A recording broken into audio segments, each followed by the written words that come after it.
स्वः तत्सवितुर्वरेण्यं भर्गो देवस्य धीमहि धियो यो नः प्रचोदयात्।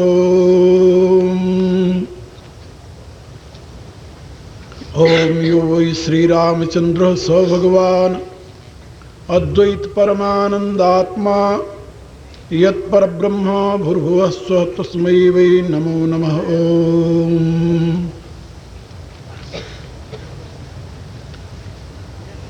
मेरे साथ प्रभु का नाम ले लें। श्री राम जय राम जय जय राम। श्री राम जय राम जय जय राम।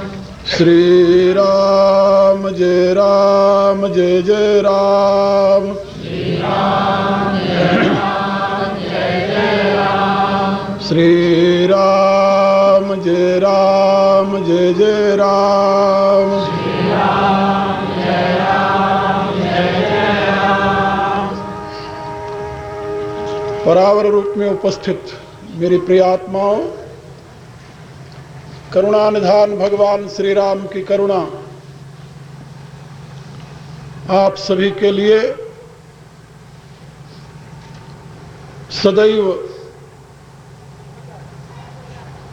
सुख और सुबोध प्रदान करे, यह मेरी आंतरिक शुभकामना।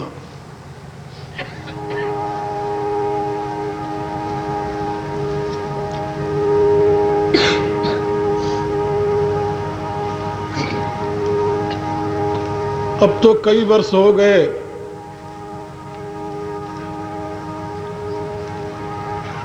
हम आप इस स्थान पर बीच में नहीं मिल पाए थे। उसमें मेरी अस्वस्थता कारण थी। प्रभु कृपा से आज पुनः आप लोगों के मध्य में स्वयं को पाकर प्रसन्नता है। मेरे साथ ये सभी मेरे शिष्यगण हैं जिनको आप देख रहे हैं। अधिकांश इनमें से सब विदेश में ही रहते हैं।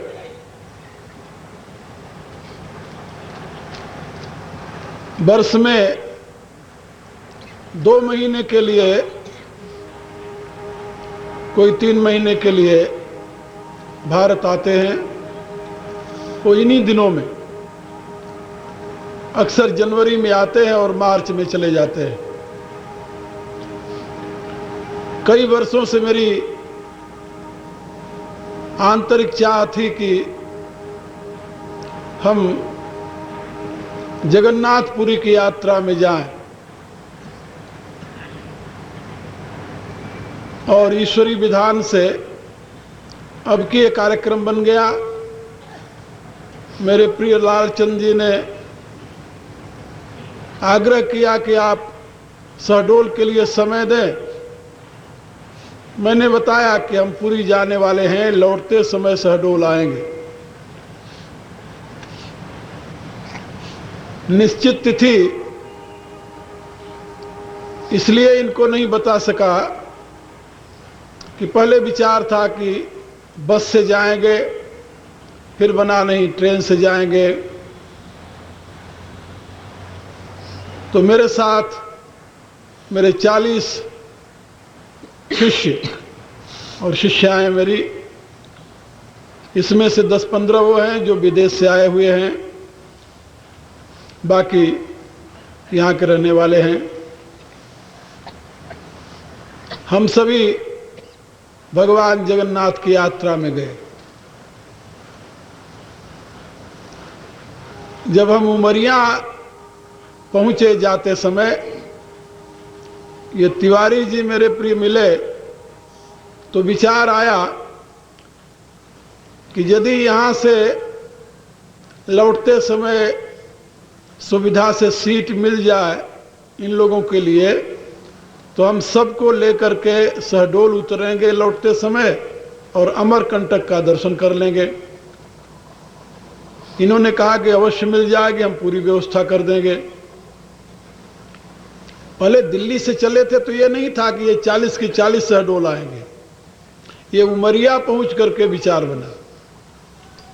और इनसे मैंने कहा तो इन्होंने निश्चय किया कि हाँ हो जाएगा। तो अब देखिए संयोग कि हम सभी के सभी यहाँ आ गए और यहाँ की व्यवस्था इतनी सुंदर कल से ही हो गई कि हमारे जितने साथी आए हुए शिष्य हैं सभी बहुत प्रसन्न हैं हृदय से, और जिसको उर्दू में तारीफ कहते हैं, तो यहाँ के भक्तों की तारीफ कर रहे हैं कि बड़ी अच्छी व्यवस्था की है, इतने लोगों की व्यवस्था ऐसे हो गई। खैर, श्रद्धा आप लोगों की, प्यार आप लोगों का, आस्था आप लोगों की तो मैं कई वर्षों से देख रहा हूं, जानता हूं। और अब मेरे अभी जो आपके सामने बोल रहे थे, अंतर्राष्ट्रीय ब्रह्म ऋषि मिशन के जनरल सेक्रेटरी हैं ये मेरे प्रिय शिष्य सुरेश मेहरा, और ये सभी के प्रतिनिधि ऐसे समझ लो जितने आए हैं, सबकी तरफ से इन्होंने अपनी बात कही है। बड़ी प्रसन्नता है। कल सायंकाल की गाड़ी से कुछ लोग चले जाएंगे, थोड़े से रह जाएंगे 2-4 आदमी मेरे साथ। ये तो सूचना इसलिए आपको बता दी कि हम अभी अमरकंटक से होकर के आए हैं। आप रहेंगे, इस पर जोर दे दीजिए। आप रहेंगे, इसको जरा सा जोर दे करके कह लीजिए। नहीं, मैं तो रहूंगा ही। नहीं, मैं नहीं जा रहा भाई। मैं तो रहूंगा। यहाँ प्रोग्राम 20 तारीख तक का इन लोगों ने बनाया है, 20 तक हम इधर ही रहेंगे। 2 दिन उमरिया का कार्यक्रम है, बाकी यहाँ का है। मेरे जो साथ आए हैं मेरे शिष्यगण वो जाएंगे। तो मैं ये समाचार इसलिए आपको सुनाया कि हम सभी अभी अमरकंटक से आ रहे हैं और दिन भर घूमते रहे। सवेरे 7 बजे से गए हैं, तो इसलिए थोड़ा सा यहाँ पहुंचने में विलंब भी हो गया। और फिर भी मेरे से पूछिए तो मैं थका नहीं हूं। मैं तो आप लोगों को वैसे विचार सुनाऊंगा जैसे पहले सुनाया करता था। बीच में हम आ रहे थे तो गांव में, कौन सा गांव था भाई? बसनिया। बसनिया।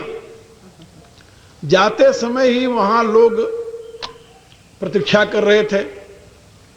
शायद मेरे प्रिय लक्ष्मी नारायण जी से बात की होगी तो इन्होंने बताया होगा कि गुरुजी जा रहे हैं, तो पहले से इंतजाम करके प्रतीक्षा कर रहे थे। हमारी गाड़ी आगे चली गई। फिर वो लोग आए, मोटरसाइकिल से आगे गाड़ी पकड़ी, रोका। मैंने उनसे काम का लौटते समय अवश्य मैं आऊंगा। जब लौटा तो 5:30 बज गया था, लेकिन उनकी श्रद्धा और प्यार देख करके, बल्कि हमारे प्रिय लालचंद जी कहते रहे कि बस खड़े खड़े यहां से चल दो। हम कहा ना, हम तो यहां बैठेंगे, इनसे चर्चा करेंगे, फिर जाएंगे। तो बल्कि ये कहने लगे कि देखो शहडोल वाले तो इतनी देर से मेहनत कर रहे हैं, प्रचार कर रहे हैं, और पहला प्रवचन जो है वो बसनिया गांव वालों को मिल गया। तो मैं वहां उतर गया और पूरा गांव इकट्ठा हो गया, और उन लोगों की श्रद्धा और प्यार देख करके उनको इनकार भी नहीं किया, तो मैं वहां बैठ करके थोड़ी देर तक व्याख्यान भी दिया। खैर, अब यहां पर हमारे सामने जो धर्म की व्याख्या हमारे प्रिय राम खिलावन ने कर दी, उससे बड़ी धर्म की व्याख्या हो ही नहीं सकती। तो धर्म के विषय में तो सारी बात उन्होंने बता दी, जो मुझे कहना होता है सब कह दिया उन्होंने। अब उन्होंने जो मेरे सामने दो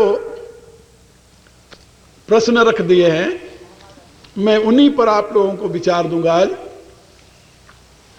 भारतीय संदर्भ में सुराज और स्वराज की व्याख्या।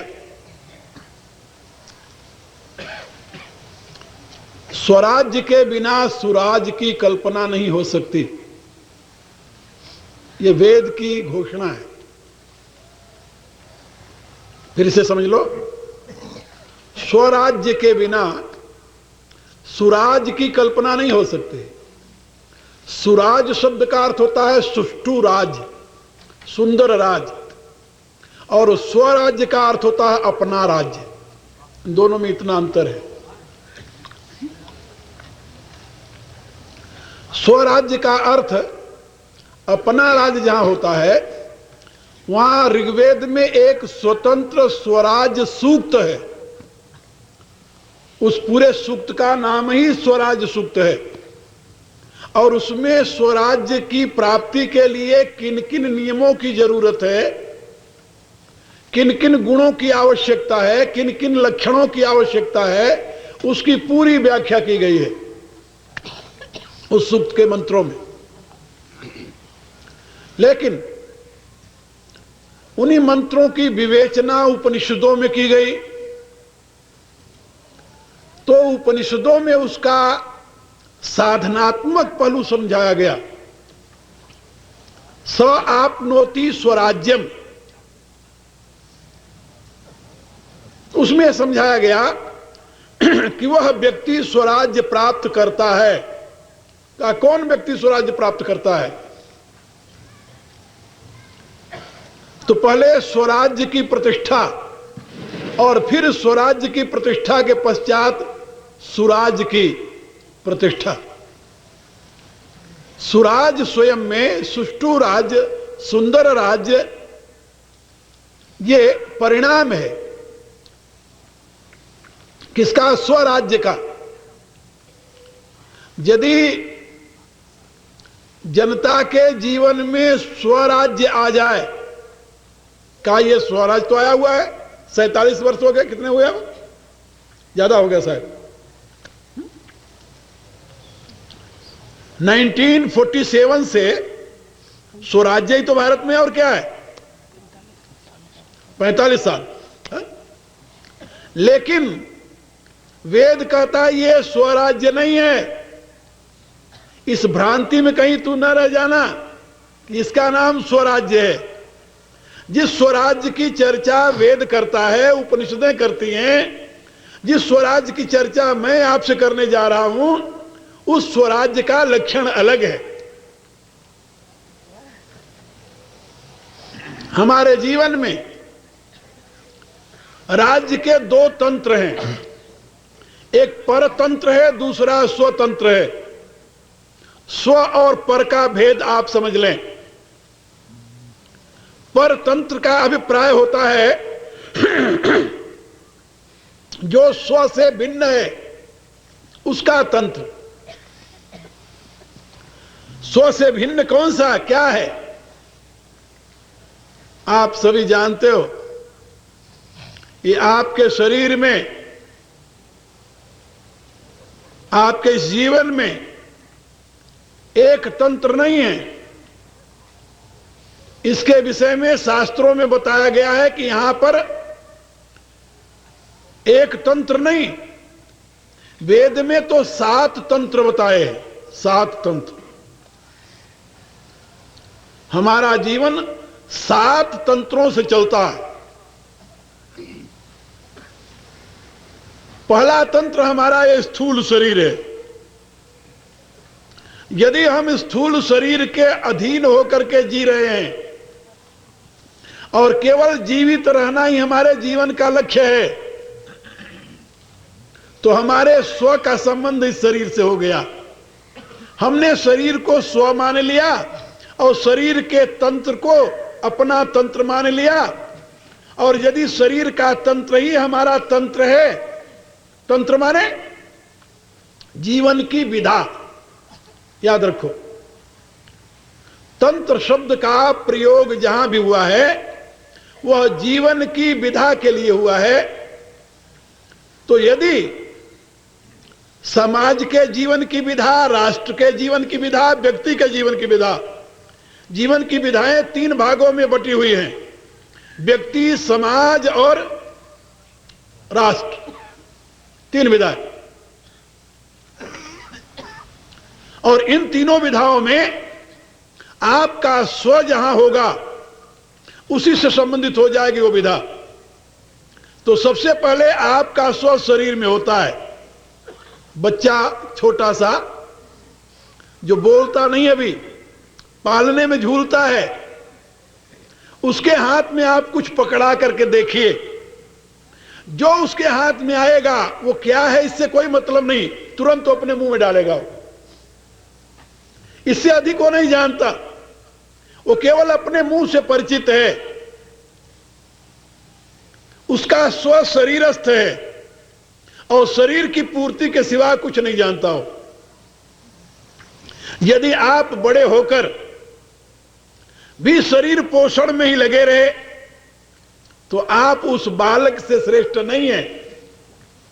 और आपका स्वतंत्र जो है वह उस शरीर तंत्र से ऊपर नहीं उठा अभी। यथार्थ स्व की अनुभूति आपको नहीं हुई, यानी आपका जीवन सारा का सारा अन्नमय कोश में पल रहा है। ये अन्नमय कोश, बात समझे, ये पहला तंत्र है। इसका अनुसंधान आप स्वयं कर सकते हैं, मैं नहीं बता सकता कि आप स्वयं को किस तंत्र में प्रतिष्ठित किए हुए हैं। दूसरा इससे ऊपर उठता है, फिर इंद्रियों का तंत्र आता है। स्थूल शरीर से ऊपर उठा तो इंद्रियों का संबंध हुआ।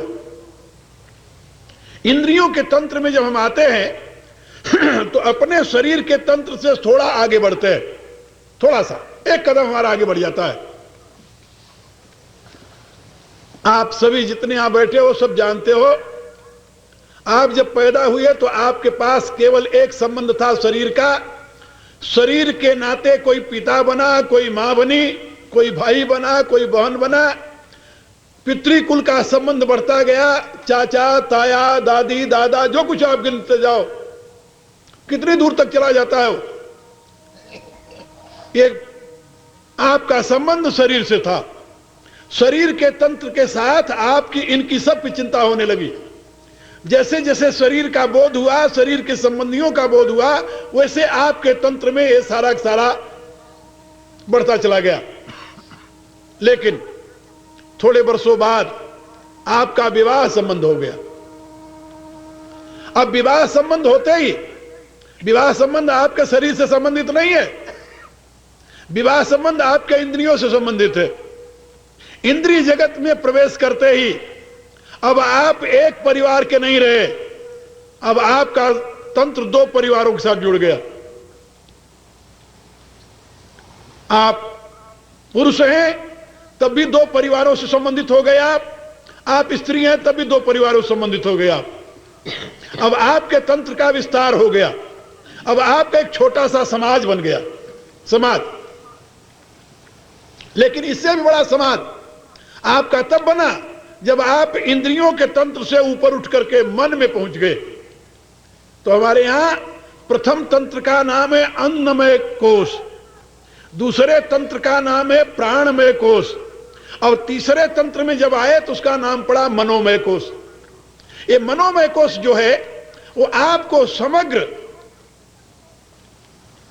उन व्यक्तियों के साथ एक कर देता है जिनसे आपकी समान वृत्तियां मिलती हैं। ये बात समझे? इसीलिए मैं हमेशा बताया करता हूं कि ये मन का संबंध जो है ये बहुत व्यापक है और मन का संबंध बहुत ओछा सा है। एक व्यक्ति एक दिन पहले हिंदू धर्म के देवी देवता के अपमान को बर्दाश्त नहीं करता था, लड़ने मरने के लिए तैयार हो जाता था। लेकिन दूसरे दिन वो जाकर बपतिस्मा ले लिया, बपतिस्मा, क्रिश्चियन बन गया। अब वही व्यक्ति हिंदू धर्म को गाली देता है, हिंदुओं को गाली देता है। जिस कुल में पैदा हुआ, जिस संस्कार में पैदा हुआ, जहां पला बढ़ा लंबा हुआ, सब कुछ हुआ, अब उससे उसका कोई मतलब नहीं रहा। जिससे उसके दूर का संबंध नहीं, उसके बाप दादों कोई संबंध नहीं, अब उस जेरूसलम से उसका संबंध हो गया। और अब वो सोचने लगा जीसस क्राइस्ट के विषय में। इस्लाम धर्म स्वीकार कर लिया तो अब सोचने लगा काबा के विषय में, मक्के मदीने के विषय में, और अपने सारे जो मूल के तंत्र से सब समाप्त हो गए, कट गए। बदला क्या था? क्या बदला भाई? मन बदला, और कुछ नहीं बदला। बुद्धि बदली क्या? ना ना, बुद्धि नहीं बदली, मन बदला है। मन बदल गया उसका। मन से संबंध था जिससे वो टूट गया, अब मन ने एक दूसरा संबंध जोड़ लिया। इसलिए अन्नमय कोश से प्राणमय कोश का समाज व्यापक बड़ा है, और प्राणमय कोश से मनोमय कोश का समाज बड़ा है। लेकिन इस मनोमय कोश से भी ऊपर एक और कोश है जिसका नाम है विज्ञानमय कोश। वो उससे भी प्रबल है। यदि आप उसमें पहुंच जाएंगे तो आपकी व्यापकता और बढ़ जाएगी। फिर आपके लिए तंत्र का दूसरा रूप हो जाएगा। जहां जहां आपका स्व जाता जाएगा, वहां वहां आपका तंत्र बदलता जाएगा। ये स्व के साथ आपका तंत्र जुड़ा हुआ है, ये याद रखना हमेशा। विज्ञानमय कोश का आधार अहम है। अहम, ये अहम बहुत प्रबल है। ये सामान्य व्यक्ति को नहीं छोड़ता। संप्रज्ञात समाधि तक अहम बैठा रहता है, बहुत प्रबल है। अहम से ऊपर यदि आप उठ जाएं, अहम में पहुंच करके आप मानव मात्र के हित की कल्पना कर सकते हैं, क्योंकि अहम का स्रोत मानव मात्र के साथ जुड़ जाता है। लेकिन जब आप अहम से ऊपर उठेंगे, विज्ञानमय कोश से ऊपर उठेंगे, आनंदमय कोश में जाएंगे, तब आप केवल मानव की कल्पना नहीं करेंगे।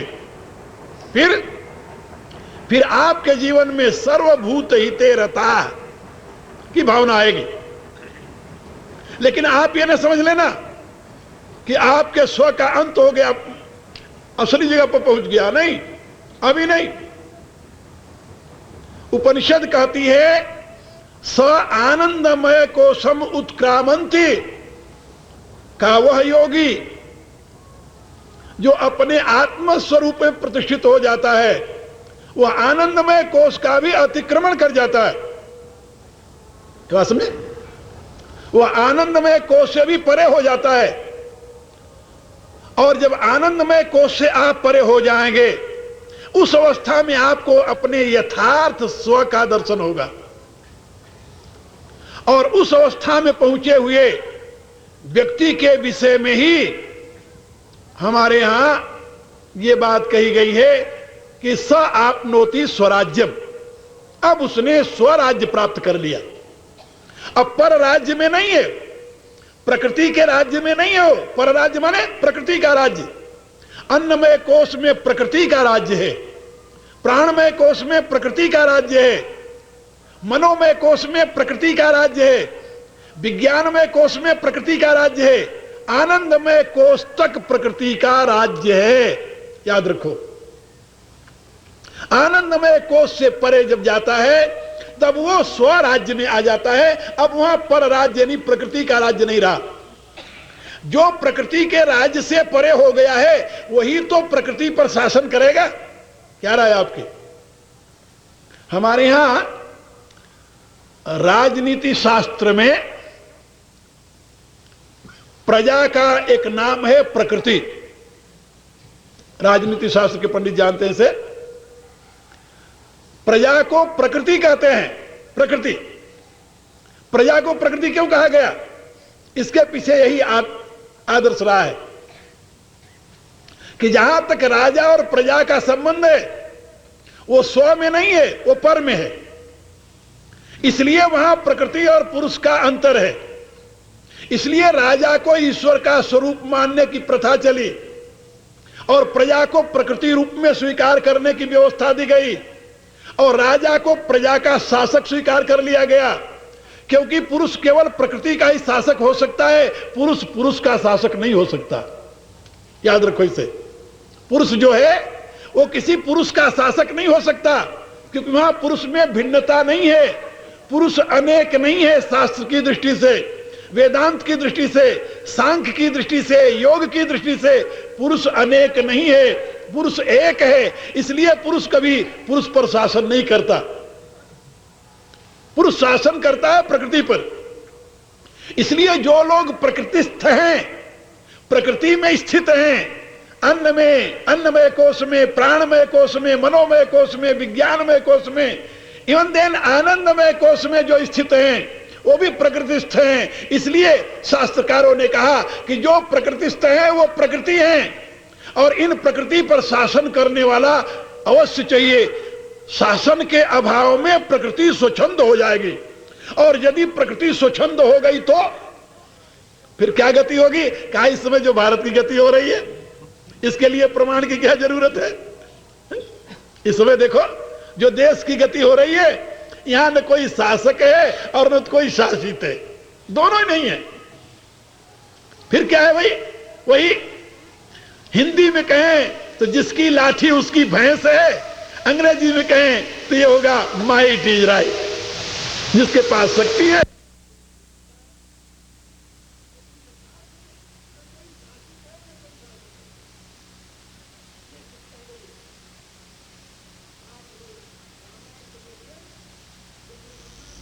दो चार चौपैया तो लोग कहते हैं कि महाराज मजा नहीं आया। तो रामायण में आप सुनिए, भगवान राम को वन हो गया और भरत के लिए राज्य की व्यवस्था कर दी गई। महाराज दशरथ ने प्राण दे दिया राम के वियोग में, लेकिन गुरु वशिष्ठ बैठे हुए थे। गुरु वशिष्ठ की कल्पना वहां तक नहीं पहुंची जिससे वह यह निर्णय ले सकते कि भरत की मानसिक या बौद्धिक अवस्था क्या है। नहीं समझ पाए। उन्होंने स्वीकार किया कि मैं भरत को नहीं समझ पाया। और परिणाम क्या हुआ? गुरु ने भरत के लिए राज्य की पूरी व्यवस्था कर दी, राज्याभिषेक की।